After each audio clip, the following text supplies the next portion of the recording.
You are listening to the Wealth Formula Podcast with Buck Joffrey. Get ready to change your life. Welcome, everybody. This is Buck Joffrey with the Wealth Formula Podcast. I want to start out by reminding you that you can still get a copy of my best-selling book, 7 Secrets of Eternal Wealth, by going to wealthformula.com or simply texting me at 44222 and typing Wealth Formula. Again, that's 44222 Wealth Formula, one word. I almost forgot the phone number that time.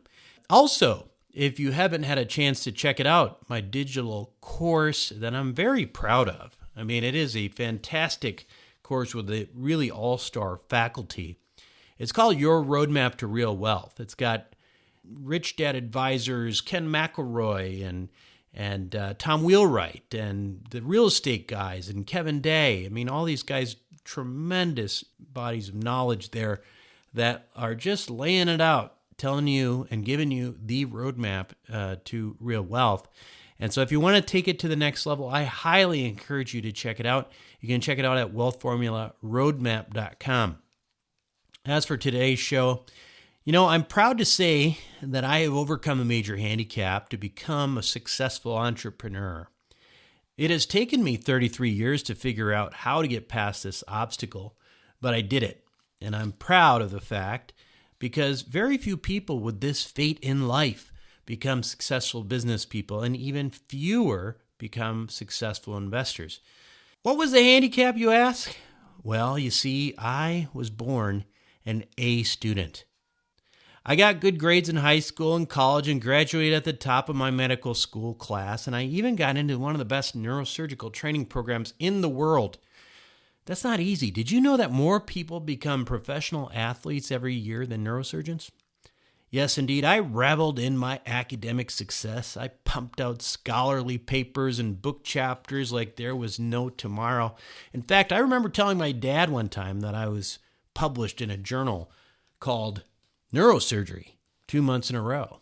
And you know what he said? He said, "Congratulations." And he seemed genuinely excited. And then he said, "How much do they pay you for that anyway?" Well, of course, they paid me nothing. I mean, silly dad, I thought, he just doesn't get it. He's too busy being a slumlord to understand my world. After all, what I'm doing is important. It's meaningful. It's not just about money. I thrived on academic achievement and being recognized as smart and important. And that was really my currency. And for those who are good at school and who constantly get positive feedback, you know what I'm talking about. It's addictive, right? The accolades create a feedback loop. And with every accomplishment, award, title, it's like a dopamine hit, like any addict.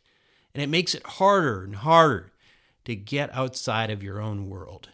That's why I call being an A student a handicap to becoming an entrepreneur, because I really think it is. A students don't get to experience failure. In fact, they become so accustomed to performing well in school that they're often unable to function without someone telling them what to do.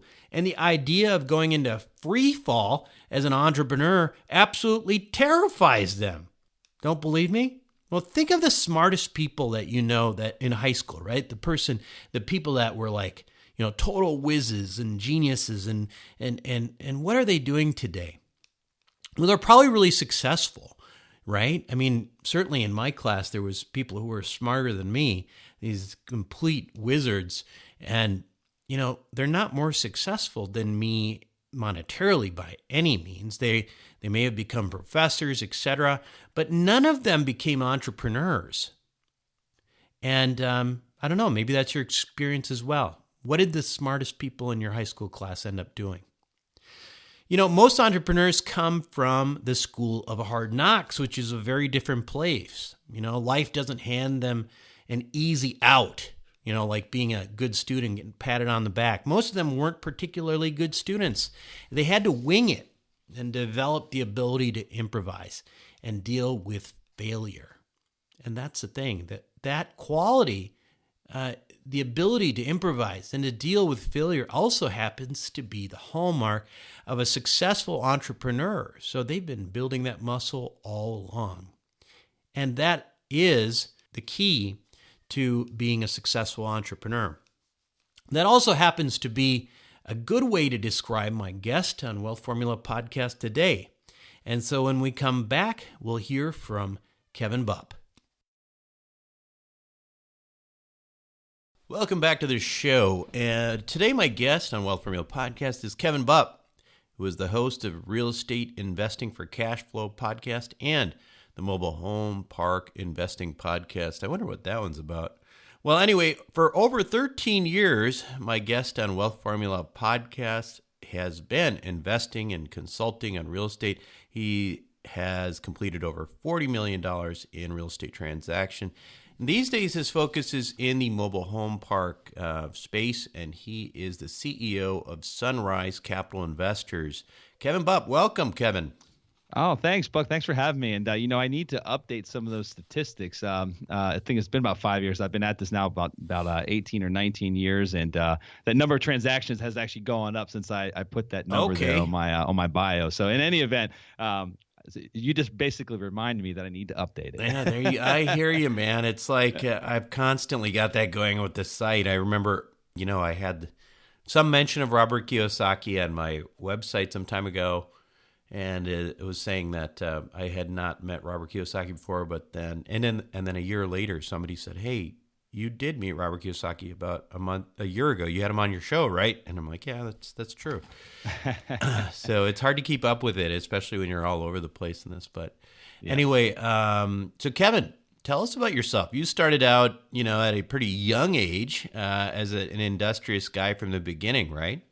Yeah, I did. I think I didn't know what the term entrepreneur really meant at a really young age, but I think I always had it ingrained in me to just, kind of push forth and create my own money, even at a very young age. I mean, from mowing grasses and shoveling snow, shoveling driveways in my neighborhood to as soon as I was old enough to get a paper route, which was like so exciting because you could be 12 years old and get a paper route and actually make pretty good money at that age. So I did that, had a paper route for a number of years, and I started installing car stereos in my brother's car. He was 6 years older than me, and all of his friends were into like loud car stereo systems. And my dad taught me the electronics and the installation side of that business. Wow. So I was doing that in my parents' garage when I was like 14 and 15 years old. Wasn't even old enough to drive yet, but was installing car stereo systems in their cars, making money on the side because I wasn't old enough to really have a job at that point. So I did whatever I could, hustled to make my own money so I could, buy all the cool things I wanted, motorcycles and bikes and all that kind of fun stuff that kids want.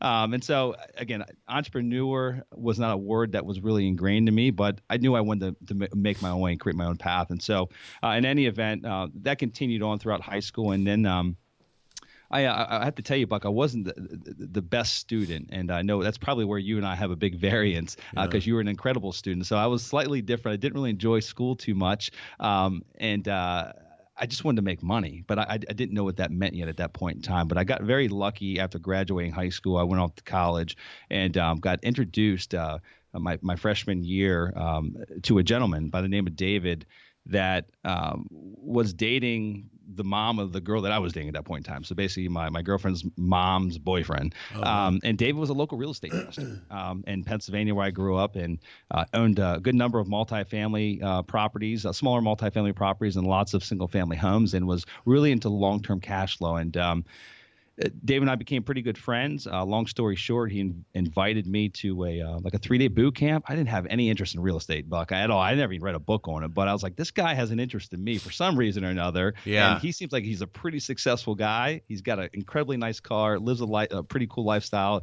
He's got some freedom. Don't really know what he does. I don't fully understand and comprehend that yet, but I'm going to go with him to this 3-day boot camp and see where it leads from there. And long story short, started buying single-family homes shortly thereafter, investing in single-family homes there locally, and built a pretty big single-family home portfolio, and then moved into multifamily for a period of time. Had some challenges in 2008 with the recession, and then a couple years thereafter got introduced to mobile home parks, which is where we're at today. So for the past 5.5 years, mobile home parks has been the primary niche that we have focused in. So that's like the 10,000 foot version of my background. So I'm curious, just going back to this issue of entrepreneurship. So were your parents entrepreneurs? What were your parents? Not at all. Yeah. Completely the opposite. I mean, very blue collar, very much. In fact, not even college. My father went to like a technical school for 2 years. My mom was not college educated. Always provided really well for us. I mean, we grew up in middle suburbia. Always lived in nice neighborhoods. But just very much middle class. A good, healthy middle class family, but surely not entrepreneurial. Not even. I don't even think they probably knew what that word was. I mean, I joke when I say that, but I mean, very much get a job, get a good job. Any job that would give you benefits and give you 40 hours a week to them was a good job. That's it. That's all we were really taught growing up. And so, so they didn't have a lot of extra money. We never went without, but if I wanted things, my parents never had the money to, to buy me those cool toys. Like I'd mentioned, like dirt bikes and things like that I loved growing up. And so I was like, well, I got to do this myself. Then I'm not waiting around. I need to figure out how to make some money. And so that's kind of what happened. I was pressured by myself into creating my own path. Yeah. And that's interesting too, because, you were talking about how you didn't really know what an entrepreneur was. I actually didn't really know what an entrepreneur was either, even though, I mean, I was just down in, just getting good grades and I was in prep school, but I didn't really know what an entrepreneur was. So, but it's how do you think that? I'm curious because I think one of the challenges that you have as an A student is it's very difficult to become an entrepreneur because you constantly have this feedback of success when somebody's telling you what to do and you're doing it right and you're getting A's and they pat you on the back. That's a Pavlovian feedback loop that's very powerful, and you don't want to break away from that and try to become an entrepreneur. Do you think in some respects your lack of interest or success in school actually kind of helped propel you along that? That's a great observation. I've thought about that many times, and I think you're absolutely right. And I just knew that I wasn't going to be following the same path as a lot of my classmates, like in high school, going off to university. Like I didn't go away to a university mainly because I didn't want to waste my parents' money. I was very conscious that we were blue collar, that we were, somewhat limited with the amount of funds they had available to give us a higher education. And I surely didn't have the grades to get a scholarship. And so I think there was at some point where I probably recognized the fact that I was going to have to figure it out on my own. And I didn't know what that meant until the world brought David into my life, a year after graduating high school. And so maybe you could say the stars aligned and I kind of, I put the feelers out there to the universe, and that's how David arrived. I'm not sure, but I can't say I was looking for him, but so real estate found me, and I just grabbed a hold of it. Yeah. And, real estate is not the only entrepreneurial endeavor you've had. I mean, even as an adult, right? I mean, you had it sounds like sort of a few different things that you've kind of tried out in the mortgage industry and some of the other, some other things too. Yeah, no, absolutely. So had a very large mortgage company back prior to 2008 for a number of years during the craziness of 2002 to 2008 before everything fell apart in the world. Very successful mortgage company. I've also been involved in a few other businesses. One, which is very far off from real estate, but it was somewhat of a real estate play, was the salon business. So the beauty industry. Have also had a printing company for a period of time that was where we basically created custom clothing for teams and charities, cycling teams and charities, and also running teams for like big races like the New York Marathon and Chicago Marathon, things like that. So very much far apart from real estate, but have always just had an interest in, number one, the startup world. I think it's exciting, when you have an idea and you can see that idea through fruition and actually make money with that idea. So that's always been exciting to me. Real estate, though, it seems like my heart, whenever I try to deviate away from real estate or take my focus away, my heart always pulled me back. It's like a magnet, and always kind of drug me back to real estate. Like, this is where I need to be. This is where I found the most success, but also have the most fun. Yeah. So let's talk about that real estate career. Where did you start? What did you start doing, and how'd you end up with in mobile homes? Yeah, so started buying single family properties in Harrisburg, Pennsylvania, which is where I grew up, and accumulated a number of those over a period of 2 years that I was living there. wasn't really happy with where I was living. I didn't enjoy the winters. I didn't like the gray skies. I didn't like the cold weather. I didn't like having to wear closed-toe shoes. I like wearing flip-flops. I like enjoying the water and the beaches and things like that. And so I made a change and moved to Florida in 2002 when I was 22 years old. And a couple of reasons for that. Number one, I like the beach. I like the year-round weather, but also the real estate market was on fire, as it was in lots of other parts of the country. I saw a big upswing happening, and I wanted to take a part of that roller coaster. I didn't know the roller coaster was going to have another side going down. I was too young and naive to know that. Yeah. But I enjoyed the run and built up quite a significant portfolio of single-family rentals and multifamily doors. But 2008, Buck, had a major impact, not in a good way, on my business and myself. The single-family home market down here, as everyone knows, real estate market in general, completely imploded. We were very conservative, so we thought, as far as leverage was concerned. We never really had much more than like a 66 to 68% LTV across the board in our portfolio. But the single-family home space down here in a matter of 8 months went from having a lot of equity and having cash flow to literally being negative on a lot of our properties as far as equity was concerned. But not only that, but the rental market also took a pretty dramatic hit for a number of years here in Southwest Florida. At least in the markets that we were in, Buck, the reason why that the rental impact was so significant is that there were lots of spec builders. I don't know if you were in the industry back then, but at least here in Southwest Florida, actually all over Florida, if there was vacant land, then there were spec builders building single-family homes in droves. Thousands upon thousands of rooftops for people that were not moving here at that point in time, and they continued building them. And so I went through a phase of a lot of these single-family home builders were trying to essentially, cover their monthly nut with their construction loans, and they started essentially renting out these new homes. And we had a mass exodus of occupancy on our single-family home portfolio, and it kind of was the nail in the coffin. We were upside down, and now we had negative cash flow each month, where we were writing checks to essentially pay our notes on the debt, and it got really ugly really fast, is the best way to put it. So the single-family home market came crashing down in our portfolio, and what that forced us to somewhat do is sell a number of our multifamily assets in the years following at the complete worst time to sell them. At the bottom of the market. Sure. When some notes coming due, and we were capital starved. We needed capital. We were out of capital, and we had to sell a lot of our assets at, again, the complete wrong time in the marketplace. So. It's a story you hear a lot, right? Yeah. Right around 2008. For better or for worse, I would just finish residency training in 2008, so I was just broke anyway. So I was just looking around, going, "Hey, what's the big deal here, guys?" I don't own anything, so I was just like and then I didn't have any, I didn't have any money in the stock market or anything, so I was kind of looking around, just observing, and to a certain extent. Great opportunity at that point in time. So what really happened is I look back and, in hindsight, I wish I would have done things differently. I wish I would have pulled my head out of the sand a lot faster and realized that when there's blood in the streets, there's also opportunity. But it's hard to – everyone knows that in theory, but it's really hard to take a step back out of the bubble that you're in, this disaster that's happening around you. It's really hard to take a step back and forget all the bad and say, what's the positive side of this situation? I did not do that immediately. It took me a number of years to truly understand, number one, what had happened, how to get through it mentally, but also that there's a lot of opportunity here that we need to capitalize on. And so, in any event, do you see our market now? Do you see our market right now these days? Does it remind you at all of what was happening leading up to 2008?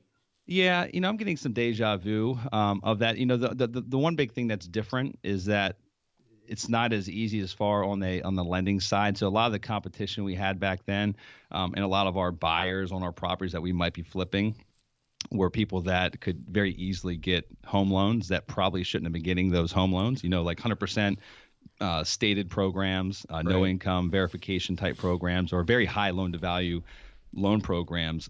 So that's not really happening like today. The stripper who owns 5 houses, right? Yeah, when you're a waiter or waitress, it tells you about like the couple houses they just bought or flipped. Right, right.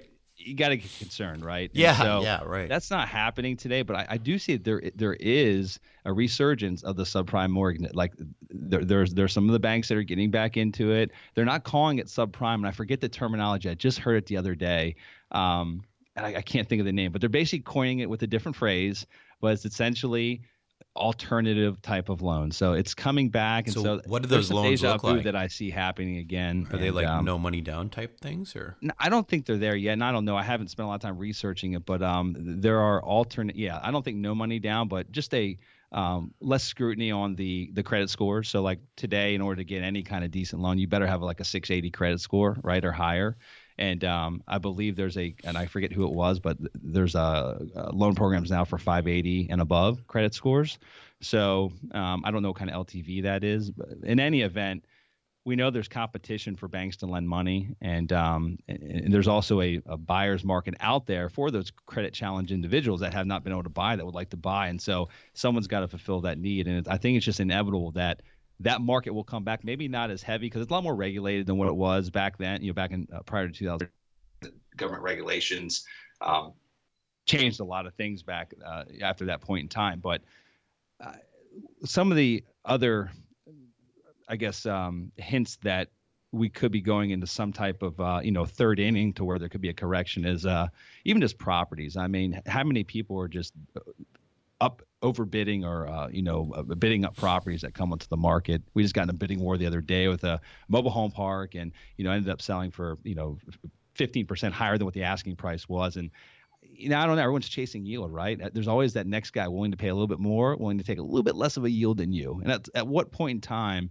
does that become dangerous if there is a correction, right? At what point in time does that pose a risk to where that borrower is now at a great risk of defaulting, when the market shifts, or if that debt's more short-term debt, they've got to get a new loan in place in a number of years, So I'm not sure, Buck. I wish I had a crystal ball, and I wish everyone had a crystal ball and they could share it with me as far as like what the future is going to bring. But we know history repeats itself, and I think there will be a correction at some point. Who knows what is going to be the initial trigger for it? But so what are you doing to prepare for that? I can't say that we're necessarily doing. I mean, we like to be very liquid, and so we keep a lot of cash on hand.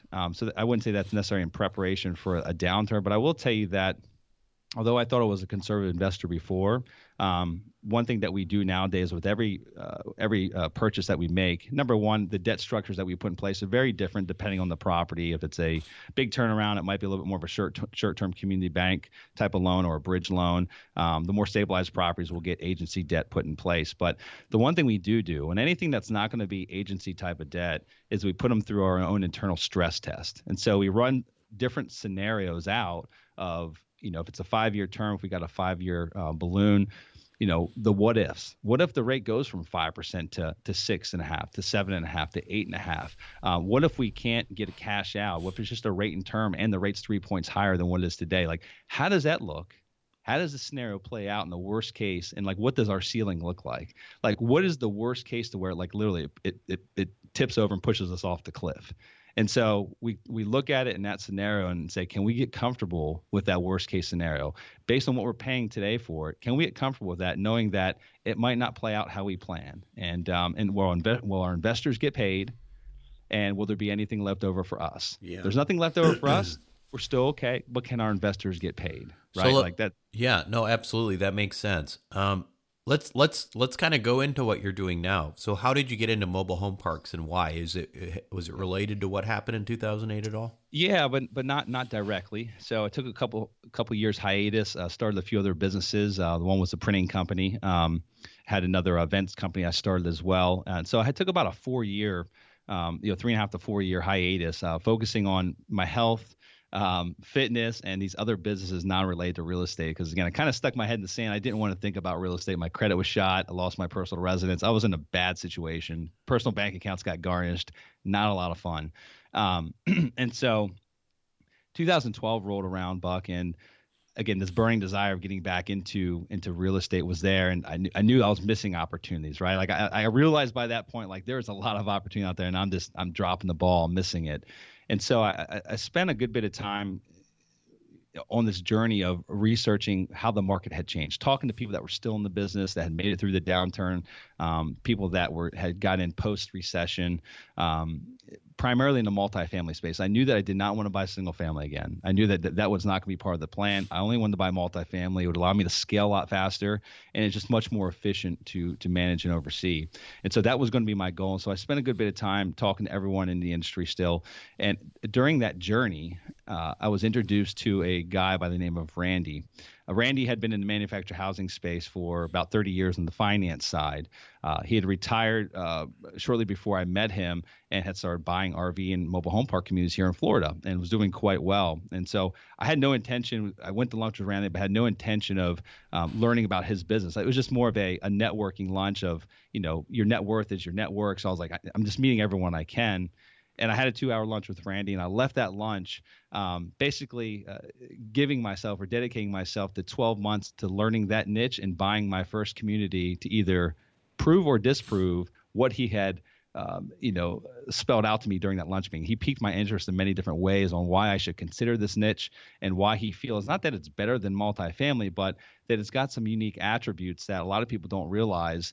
And there's an opportunity there that might not exist today in the multifamily space, and a little bit less competitive as well. And so anyway, I left that lunch meeting. What were those things? Lots of things. Number one is we know we have an affordable housing crisis in this country. So like it is the when I look at it from like the scaled down approach or the trickle down effect of like affordable housing, you got A class, B class, C class apartment facilities, right? C class are more the blue collar, D class is war zone. Like you don't put your worst enemy in there even because like you literally fear for their life and your own at the same time.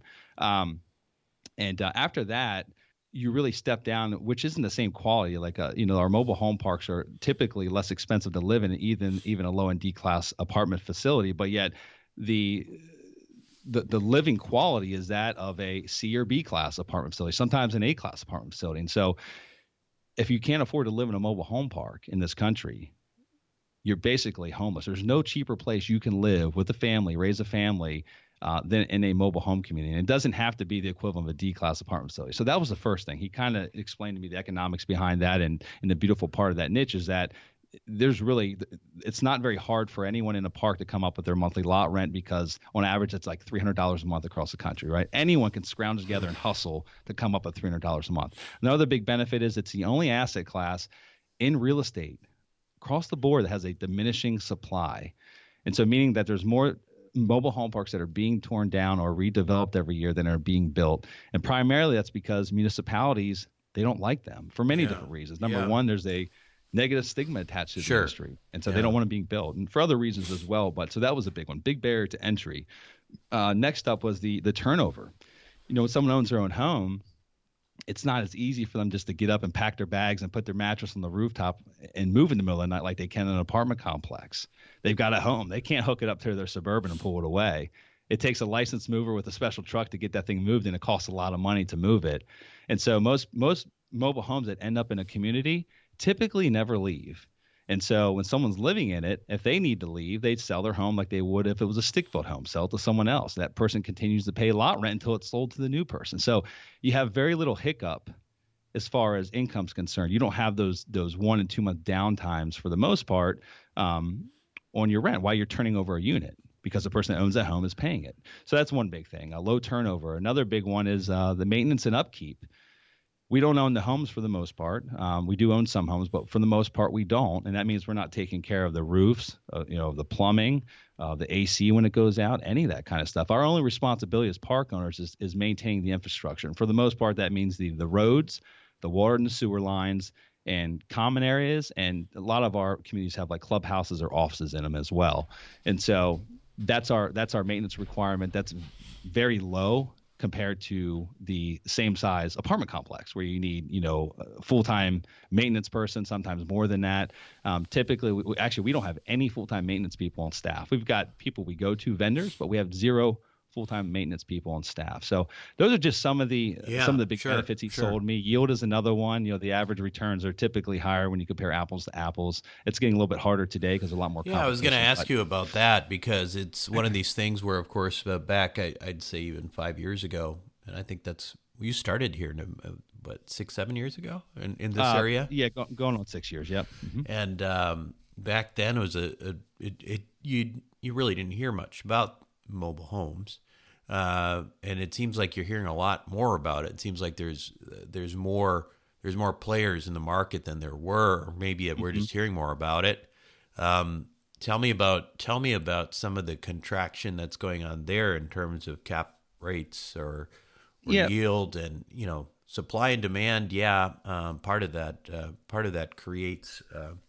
That's great for the market, but on the other hand, in terms of the availability of things to buy, does that become an increasing problem?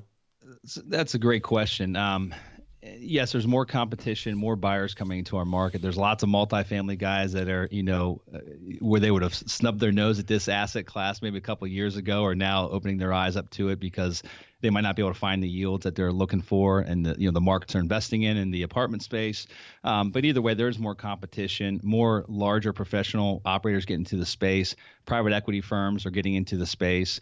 But with even that being said, Buck, the beautiful thing about this industry still today, which this will change over time, it's basically, I don't know how much you know about the self-storage industry, but it's basically where the self-storage industry was like 20 years ago, where self-storage was very mom and pop. It was only mom and pop until Public Storage, and I can't think of the other big REIT that got in at the same time, before the big boys came in and started consolidating and doing roll-ups with the small mom and pops. And so we're very fragmented still. Overall, our industry is incredibly fragmented, and it won't be that way forever. And so there's still opportunity to buy from these mom and pops, these aging owners that a lot of them own them free and clear. They've owned them for 30 or 35 years. A lot of them haven't maximized the value. There's opportunities to buy those on a regular basis. I mean, today we've got 6 parks in contract. 5 of those 6 are directly from the owners. We're buying directly from the owners, and 4 of those 5 are from the original owners that built the parks, like between 30 and 45 years ago. Wow. So in every situation that we have on our board right now in our pipeline, all 6 parks that we have in contract, every single one of them, some more than the others, the rents are drastically below market, and there's operational efficiencies that can be benefited from on our side by getting professional management in there and actually running it like a business, not like a hobby, or not like a small family run business, like a mom and pop business. So that's where the opportunity is in this space. And that's also where the opportunity to get, higher than average yields are as well. There's a little bit of heavy lifting involved in some of these deals, but it's not drastically impossible to achieve really, really high double-digit yields in the space. So yeah. Now, is that in the context of, you also have a fund? That's correct. Sunrise Capital, right?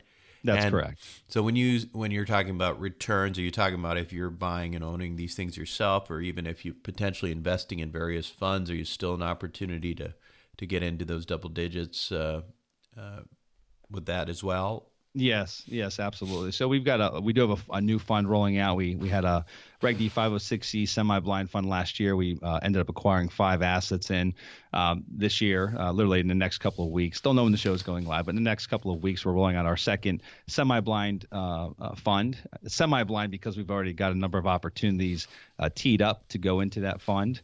And that in our fund structure here moving forward, we've got 8, 9, and 10% pref options available, depending on how much is invested by the limited partner. And then we have a very unique, structure played in to where all distributable cash flow will go back towards initial capital contributions of the limited partners until they're made whole with their initial investment. And we've also put in a 12% clawback provision, so that in the event we haven't been able to give them a 12% annualized cash-on-cash return, they can claw it back from our GP side until they've realized that 12% on an annual basis. So we're very confident in our asset class. Confused on that a little bit. Explain that, because you have a pref there too. So what's the 12% all about? Yeah, so that between the pref and between the distributable cash flow, that they'll reach on average 12% cash-on-cash return on an annual basis. Over the course of how long? Just each year, or? Yeah, each year. Okay, that's correct. Got it. Uh-huh. And what's the?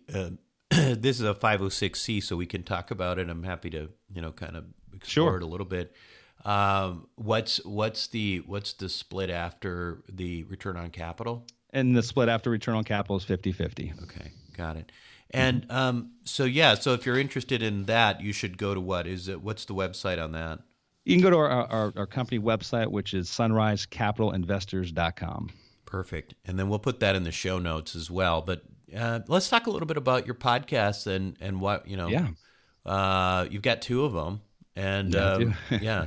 So it's keeping you busy. I don't know how you're doing two podcasts. Yeah, it's a lot of work. It's a lot of work. So, yeah, so I've been listening to the podcast, Buck, for probably over 10 years now, back before people even knew what a podcast was. Yeah. I used to do a lot of driving. And so I used to listen to podcasts. But unfortunately, back then, there was only a handful of real estate podcasts, and most of them were, talking about fixing and flipping homes. And I mean, it wasn't my business at that point. Like I kind of had already gotten out of that business, and it wasn't really of interest to me. And there was no commercial real estate investing podcasts out there, Buck, and that's really what I wanted to hear about. And so I figured, it wasn't out there, so I might as well start on my own. And that was 4.5 years ago. And so essentially, my one podcast, I interview guys like yourself. You're in the multifamily, and you have other commercial investments as well.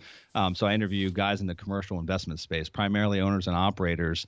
And we had a lot of very niche assets as well, like car washes and laundromats, and I forget, there's assisted living. There's a whole slew of them, self-storage, things like that. So that's what that show revolves around. And then we also have another podcast, which is called the Mobile Home Park Investing Podcast, which, as the name would imply, it's all about mobile home park investing. So what is that? Is that sort of a how-to podcast? Is that It's a little bit of everything. There's I'd say in the first year that we were doing it, it was a lot of very granular content about our business model, how we find deals, how we research markets. We had did a lot of case studies on properties that we bought, how we turned them around, kind of our business plan.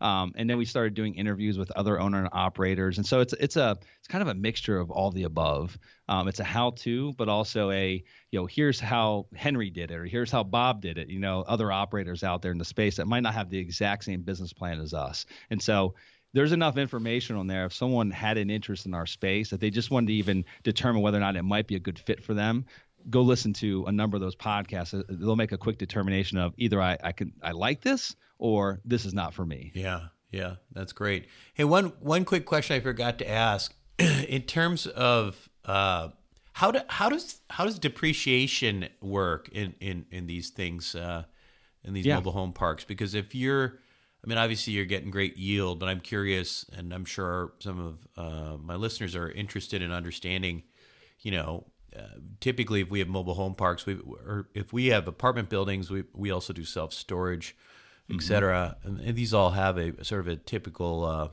depreciation schedule that's very favorable. What does that look like in mobile home parks? What is self-storage? I know that resident multifamily is 27.5 years. What's self-storage? Well, it's longer, but here's the issue though, is that you can, those things are just a thing full of things that you can take out, right? Like you can deconstruct the entire facility. So, gotcha. So what you can do is right. You can do accelerate big portions of it. Right. You do a it. cost segregation analysis, and you pretty much depreciate it, especially because of the accelerated Section 179 now, with all that stuff. Yep. You can depreciate like a lot of it. So I'm curious how it works, and with mobile home parks. Yeah, so with the mobile homes themselves, so I'll start there. So if you end up owning some of the actual trailers inside the park, which isn't the preference, but it's just part of the business, we do own some trailers. Most of the businesses, you just rent the land and the infrastructure, and the homeowners own their own units. But so the trailers themselves, just like residential, are 27.5 years. It's in a perfect world, we wouldn't own any of the units in the park. The homeowners would own the units, and we own the land. They rent the land from us. But we do own some units, and so I need to speak to that a little bit. It's 27.5 years, pretty straightforward. But the beautiful part about our business is the land and the improvements, which is the park itself, is over a 15-year depreciation schedule. So very much accelerated in comparison to other residential type of asset classes. So a lot of the income that you get is pretty much tax. That's minimal correct. Taxed. That's great. That's great. Yep. Fantastic. Well, listen, I don't want to take up too much more of your time. I can just keep talking forever. So, Kevin, thanks so much for being on Wealth Formula Podcast today. It sounds like we know where to find you, and we'd love to have you back again. Yeah, thanks for having me, Buck. It's been a lot of fun. We'll be right back. Welcome back to the show, everyone. I hope you enjoyed that discussion with Kevin Bupp. A couple of things I want to mention before we get off here. One thing is that I know it's kind of a pain to try to get into iTunes and get a 5-star review. So what we did is we put this icon on wealthformula.com on the homepage. So if you like what you're hearing, but you've had difficulty navigating iTunes, and believe me, I totally understand it, now's the time that you can simply go to wealthformula.com, hit the icon to give me a review, and give me 5 stars if you think I deserve it. Why? Because it is important for rankings. The show itself is now ranking in the top 10 in the investor category. That's a big deal, and it really helps to continue to keep the quality of the show high. It helps me get leverage, get quality people on the show, etc., and that just makes it better for all of us. So make sure to go and do that. If you haven't subscribed to the show, do that as well, because that's also helps us climb up in the iTunes rankings.